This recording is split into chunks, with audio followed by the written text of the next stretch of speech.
Και τότε θα γίνει η γάμιση.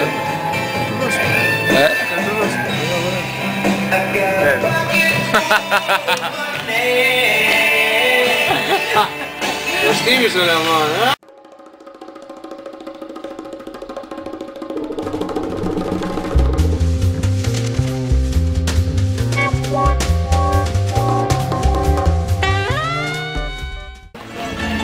Δελφίνι, δελφινάκι, πάμε πιο γρήγορα, πάμε πιο γρήγορα.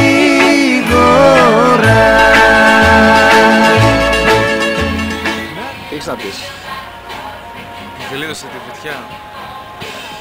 Λοιπόν, μπροστά στην κάμερα μπορούσαμε να δούμε το σχέδιο του το εξής. Θα το πιάναμε, θα το ρίχναμε μέσα, αλλά το ψηλιάστηκε. Μπορώ να πω ότι δεν τελείωσα. Μου έκανε την πρόταση όμως να ρίξουμε εσένα. Αλλά εγώ είχα την ιδέα μου μετά, μην κάνετε εσείς σχέδιο, να ρίξετε εμένα μέσα.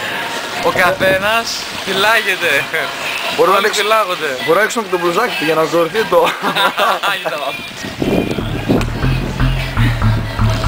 Τι καλό παιδί είναι αυτό, Άγιος άνθρωπος.